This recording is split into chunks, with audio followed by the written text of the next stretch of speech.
Hello and welcome back to another Now You Know with Yorktown Joe. Today we're taking a look at the Soldiers of Fortune Close Combat Operative Red and Black Camo Edition.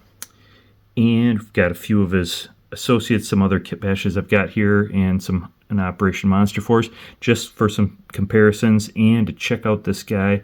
Now, if you haven't seen the Soldiers of Fortune packaging, it's very nice. And the best part about it is it's collector friendly.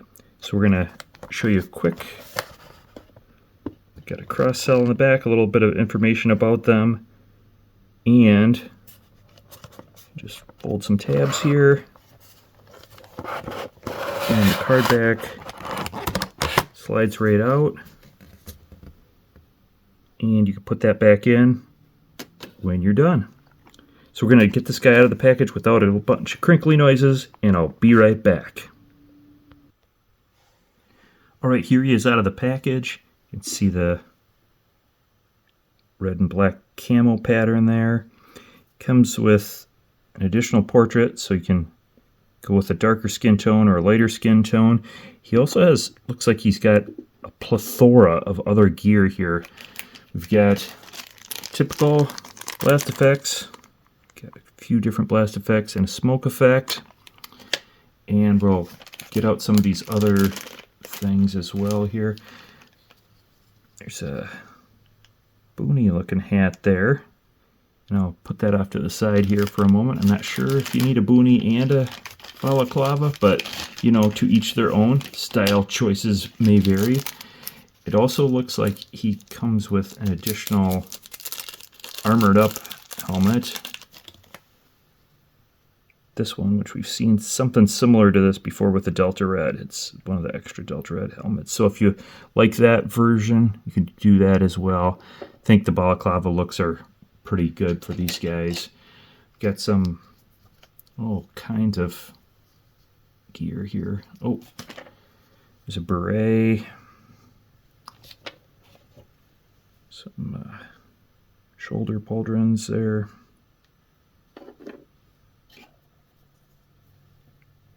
Pouch for his thigh for keeping his snacks, so he can keep on with the mission and he doesn't have to stop through a drive-through.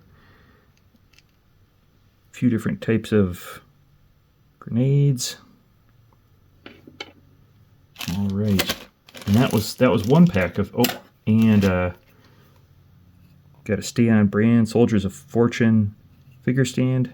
A couple pegs there if you like figure stands. He stands up just fine without it though.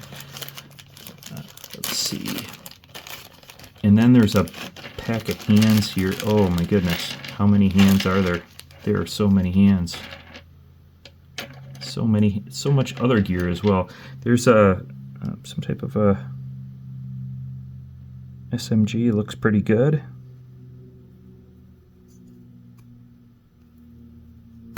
Removable magazine. So we can take care of bad guys or good guys depending on what he is. He's got a combat helmet. All kinds of spots for some gear there. Should have pulled all these out before. He's got some elbow pads. Thigh holster.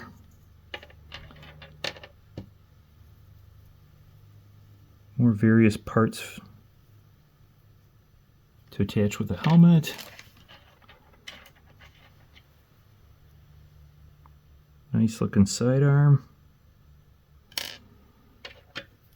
He's got some additional different types of gear that you can change on his web gear there. You could just pry those off and then insert these in. Not sure how easy that is to do, so there's another one. Different types. Looks like he's got, if he's gonna try to jump out from behind the door and frighten somebody, the frightening hands. He's got, interestingly, here, these are some there's a thumbs up and a you will do as I say kind of hands. Those are good as well. some, or else you'll get the fist hands and some additional like non trigger finger hands. You got the trigger finger hands on in the package, and he was secured in the package with both one of these as well as some plastic other things that I had to cut. So other than that, yeah, he was very, very securely intact in there. So let's take a look at him. This is a little longer video than I normally do. I normally keep it with the shorts, and I'm already over. So I just wanted to get a good look at this and some of the customizations you might be able to do with this. And now he's reminding you that you can subscribe or click like on the video if you like. That's perfectly up to you. You don't have to do what he says. He's an action figure. You're fully welcome to do what you want to do. The holster slides on. The knee pads actually just pop right off, so you can just pry that a little gently and it will pop off, and then it's easier to slide the holster up on the leg. I would imagine the legs probably come off too, but that's a little bit more drastic for trying to get a holster on. All right, let's take a look at some other gear. And here he is with some more gear on. I've got some of it's a little more fidgety than others. I've got the night optics, and they kind of just go down like that. They can fold out of the way. I don't know if this is absolutely necessary, the hard mask on there. I think the balaclava looks pretty good like it is. I was trying to fidget with some sound gear for the ears. They have these little pieces here. They're really tiny, but they're a little more challenging to get there. I'll fidget around with that a little bit more on my own time there. I got one elbow pad. I don't know that there was two. Maybe there's supposed to be two. You can let me know if there's supposed to be two or not. It's fine. It kind of looks a little bit off anyway. I might just go without that, because if he's a close combat operative, he might not want as much stuff rattling around when he's trying to sneak up on somebody. You can see the holster fits really nice, and some of these other grenades and smoke, whatever he's got there. Got some kind of protection here in the back, make sure nobody sneaks up on him. And then I also wanted to point out one of the nice things, you can have a beret, but are you going to really put a beret on that? I don't know. But this boonie style hat, let's give that to this fella right over here as a loner. Check that out. Yeah, I know he probably will look better with a cowboy hat of some kind, but that does the trick right there. Just give him a little shade. You know, if he's in a setting where it's raining on him, you want to keep some of that rain off of you. And he's traveling across multiple time zones. This guy is. He's got quite the lore for him. So I think just giving him a little bit of panache there was going to look nice. All right, get him off to the side. And it's a loner, right? Hey, he can do whatever he wants with this gear. Get the gear out to whomever he wants. Let's take another look here. All right, yeah, I think that red camo on the face looks really good. It looks great even without a helmet on. You can just check him there. Let's see if we'll can see some of the detail on that.